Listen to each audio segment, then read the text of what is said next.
안녕하세요. 당뇨 극복을 돕는 한의사 박은영입니다. 우리나라에 30대 이상 성인 4명 중 1명이 공복혈당 장애라고 하는데요. 공복혈당 장애, 아직 당뇨는 아니지만 그렇다고 방심할 수는 없겠죠? 당역 없이 공복혈당 낮출 수 있는 3가지 꿀팁 알려드릴게요.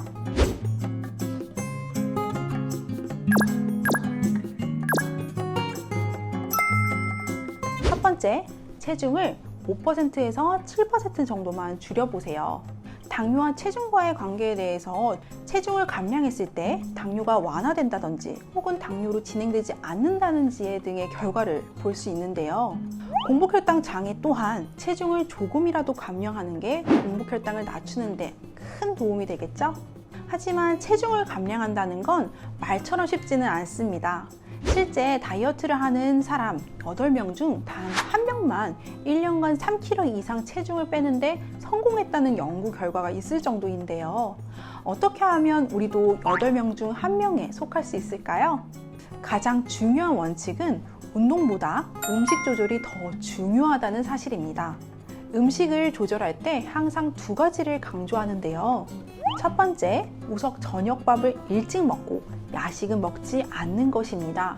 대부분 다이어트 할 때 실패하는 가장 큰 원인은 저녁인데요. 저녁밥을 많이 먹거나 야식을 먹어서이죠. 아침에 선식을 먹고 점심에 다이어트 도시락을 먹어도 저녁에 과식, 폭식을 하면 아무런 소용이 없다는 사실 잊지 마시길 바랍니다. 다음으로는 간식을 뚝 끊는 게 좋습니다. 간식을 먹는 게 습관이 되면 나중에는 계속 간식을 찾기 때문입니다. 두 번째, 깊은 잠을 충분히 자야 합니다. 공복혈당은 주로 잠을 자고 일어나서 재기 때문에 수면의 영향을 가장 많이 받을 수밖에 없는데요. 실제로 잠을 적게 잔 날, 깊게 자지 못한 날, 악몽을 꾸었을 때나 여러분의 수면의 양과 질에 문제가 있을 때 아침에 공복혈당이 높은 경험이 있으실 거예요. 따라서 여러분의 공복혈당을 잡으려면 11시 전에 자고 7시간 이상 자는 것을 추천드리는데요.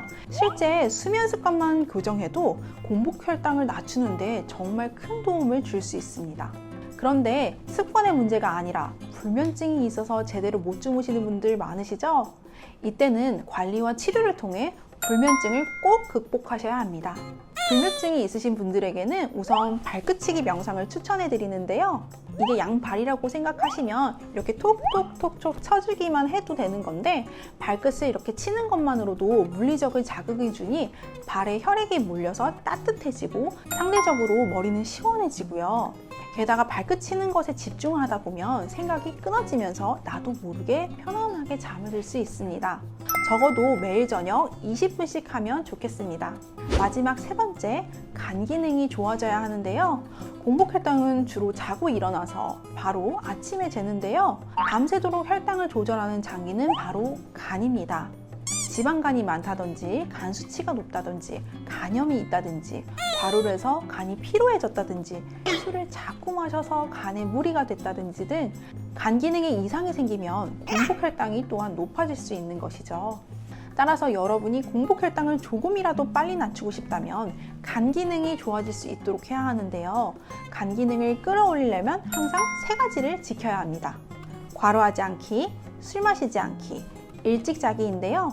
간 기능이 하루아침에 회복되지는 않지만 방금 말한 이 3가지를 꾸준히 지키다 보면 간 기능이 조금씩 좋아질 수 있습니다. 이번 영상에서는 당뇨약 없이 공복혈당을 낮출 수 있는 방법에 대해서 알아봤는데요. 체중 감량, 수면, 간 기능 이 3가지 모두를 놓치지 않아야 공복혈당 극복도 가능하다는 점 잊지 마시길 바랍니다. 여기서 잠깐! 혼자서 극복하기 어려운 분들은 전문가의 도움을 받으시는 게 좋습니다. 공복혈당 문제로 오시는 분들을 진료해보면 가지고 있는 문제가 각자가 다 다른데요. 그 부분을 정확히 보지 못하면 관리와 치료가 너무 길어지기에 공복혈당의 극복이 점점 더 힘들어질 수 있습니다. 여러분 스스로가 관리하기에 한계를 느끼신다면 전문가의 도움을 받으시면 좋겠습니다. 이번 영상이 도움이 되셨다면 주변에 많이 공유 부탁드리고요.